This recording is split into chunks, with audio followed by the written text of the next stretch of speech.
और बड़ी खबर आपको बता दें, आज से 2 दिवसीय गोरखपुर दौरे पर सीएम योगी आदित्यनाथ। कुश्ती प्रतियोगिता कार्यक्रम में सीएम योगी करेंगे शिरकत। प्रदेश स्तर की कुश्ती प्रतियोगिता का आयोजन, 325 पहलवान दिखाएंगे अखाड़े में दमखम। दोपहर 3 बजे पुरस्कार वितरण समारोह गोरखनाथ मंदिर परिसर में होगा कार्यक्रम। विजेता पहलवानों को सीएम योगी करेंगे सम्मानित, तो नगद पुरस्कार और गदा देकर करेंगे सम्मानित। पुरस्कार वितरण के बाद जनसभा को करेंगे संबोधित। उत्तर प्रदेश की माटी की तासीर में हमेशा से एक अलग ही खनक रही है और जब बात गोरखपुर के अखाड़ों की हो तो वहां की गूंज पूरे सूबे में सुनाई देती है। आज सूबे के मुख्यमंत्री योगी आदित्यनाथ अपने गृह क्षेत्र गोरखपुर के 2 दिवसीय दौरे पर हैं और उनके इस दौरे का मिजाज बेहद दमदार है। जानकारी के मुताबिक आज गोरखपुर में एक भव्य प्रदेश स्तरीय कुश्ती प्रतियोगिता का आयोजन हो रहा है। इस महादंगल में यूपी के कोने कोने से आए 325 दिग्गज पहलवान अखाड़े में अपने दांव पेच का जलवा बिखेर रहे हैं।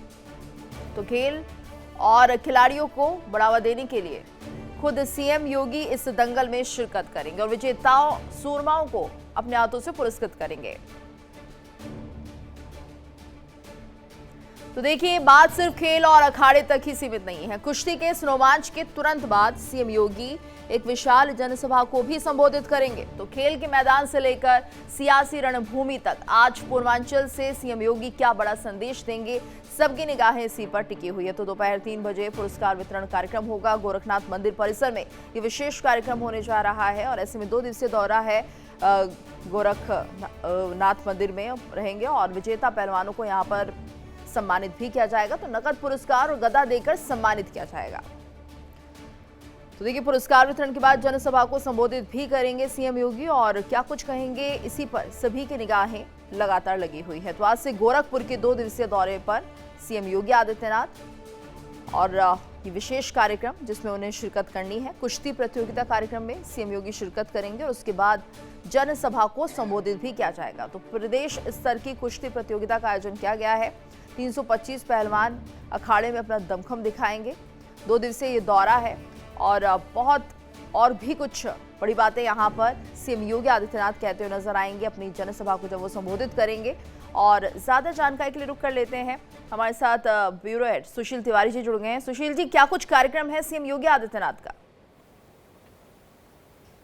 बिल्कुल गीतू, आज लगभग 3 बजे आज गोरखपुर में जो उनका गोरखनाथ मंदिर है उसी के परिसर में आज वहाँ एक दंगल का आयोजन है। उस दंगल के आयोजन में बाकायदे वो वहाँ पर पुरस्कार वितरण करेंगे और कहीं ना कहीं जो कुश्ती के पहलवान हैं उनको उनका उत्साहवर्धन करेंगे। कुश्ती धीरे धीरे खत्म हो रही है, लेकिन गोरखनाथ मंदिर परिसर में जो जहाँ पर मेला लगता है वहाँ पर कुश्ती का बड़ा आयोजन है, प्रदेश स्तरीय आयोजन है। उसमें बाकायदे जो एक प्रदेश का जो एक पहला पहलवान होगा उसको इनाम मिलेगा, दूसरे को मिलेगा, तीसरे को मिलेगा, 3 पहलवानों को इनाम दिया जाएगा। तो ये बहुत बड़ा आयोजन है और इसको लेके योगी आदित्यनाथ कुछ ना कुछ वहाँ बात रखेंगे, खेलों से संबंधित बात रखेंगे और प्रदेश के विकास से संबंधित बात रखेंगे। तो गोरखपुर में 2 दिवसीय दौरा है और इस दौरे में लगातार योगी जी वहाँ गोरखपुर के विकास कार्यों से लेके जो लोग वहाँ रहते हैं उनके लिए कुछ ना कुछ करते रहते हैं। तो इस बार भी कुछ ना कुछ सौगात जरूर देंगे गोरखपुर को वो।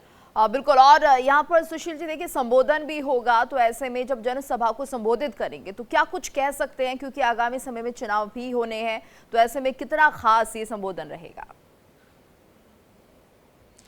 बिल्कुल गीतू जी, ये जो संबोधन कर सकते हैं, बिल्कुल सही कहा, क्योंकि संबोधन बिल्कुल होगा, क्योंकि योगी जी कहीं ना कहीं प्रदेश के विकास की बात करते हैं। लगातार वो बता रहे हैं कि कितना प्रदेश में विकास हुआ है, क्योंकि 2017 से पहले जब समाजवादी पार्टी सरकार थी उस टाइम पर विकास बिल्कुल नहीं दिखता था, ये वो कहते हैं। ये तक तमाम आंकड़े पेश करते हैं।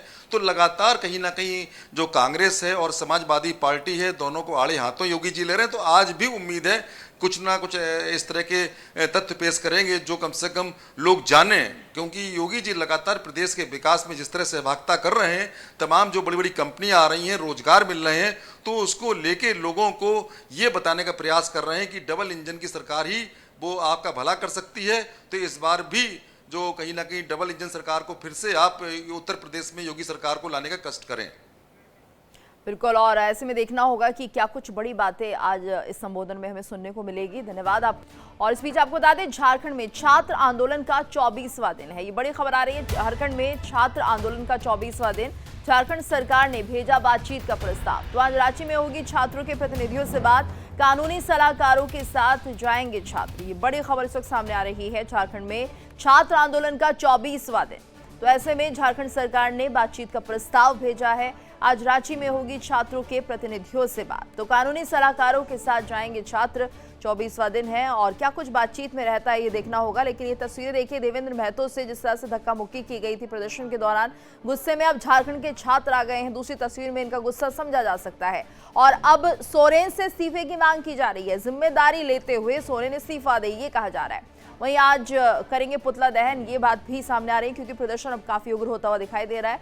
18 तारीख तक का अल्टीमेटम दिया गया था सरकार को कि छात्रों के साथ बातचीत करे और वहीं ये भी कहा जा रहा है कि 20 तारीख को सीएम हाउस का घेराव करने की तैयारी है। तो ये 6 तस्वीरें जो बता रही हैं कि झारखंड में किस तरह से छात्रों का आंदोलन बढ़ता हुआ दिखाई दे रहा है। उनकी मांगे कोई सुनने वाला नहीं है, सरकार पर आरोप लग रहे हैं। एक बड़ी खबर आ रही है, रांची में 24 दिनों से छात्रों का विरोध प्रदर्शन जारी है और ऐसे में आज छात्रों की सोरेन सरकार के साथ बातचीत होगी। तो आज दोपहर 2 बजे बातचीत के लिए बुलाया गया है। छात्र अपने सलाहकारों के साथ बातचीत करने जाएंगे। एक बार फिर से सरकार के साथ बातचीत करते हुए नजर आएंगे छात्र। 24 दिन से उनका विरोध चल रहा है और ऐसे में ये विरोध प्रदर्शन अब तक जारी है। जब तक कि सरकार इनकी मांगे नहीं मानती, ये विरोध प्रदर्शन यूं ही चलता रहेगा। तो आज छात्र जो हैं वो सोरेन सरकार के साथ बातचीत करने की कोशिश करेंगे और दोपहर 2 बजे बातचीत के लिए उन्हें बुलाया गया है। लेकिन कितनी मांगे उनकी मानी जाती है ये देखना होगा। छात्र अपने सलाहकारों के साथ बातचीत करने के लिए जाएंगे। तो सरकार ने समय दिया है छात्रों को कि आओ बातचीत करेंगे, लेकिन कितनी सार्थक ये बातचीत होगी, क्या पहली मुलाकातों की तरह, पहली बातचीत की तरह कहीं आधी अधूरी ना हो और कुछ ऐसी मांगे हैं उनकी ना मानी जाए, तो ये देखना होगा। फिलहाल 2 बजे का समय निर्धारित किया गया है। 24वां दिन है हम लोगों का धरना का और 13 दिन से भूख हड़ताल पे बैठे हुए हैं हमारे 4 साथी। आशावान तो हैं, वार्ता तो होनी चाहिए, वार्ता से ही समस्या का समाधान होगा, यह तो डे 1 से हम लोगों का कॉल था।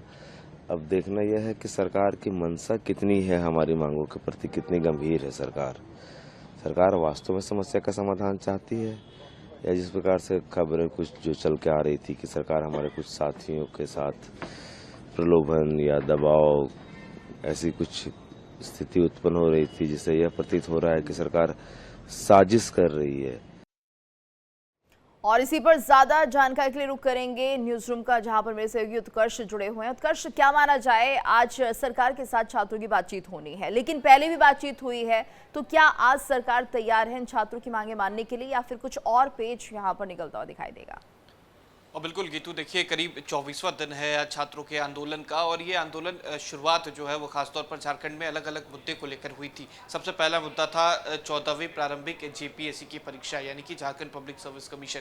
इसको लेकर बवाल इस कदर हुआ कि सबसे पहले विधानसभा मार्च हुआ। विधानसभा मार्च के दौरान छात्रों के ऊपर लाठीचार्ज हुआ और एक समन्वय बनाने की कोशिश सरकार अब फिर से करती हुई नजर आ रही है। इससे पहले जब गीतू समन्वय बनाने की कोशिश की गई थी तो 4 अलग अलग मंत्रियों को जो है वो इस बैठक में रखा गया था। खासतौर पर एक आरजेडी, एक कांग्रेस और 2 जेएमएम के विधायक थे।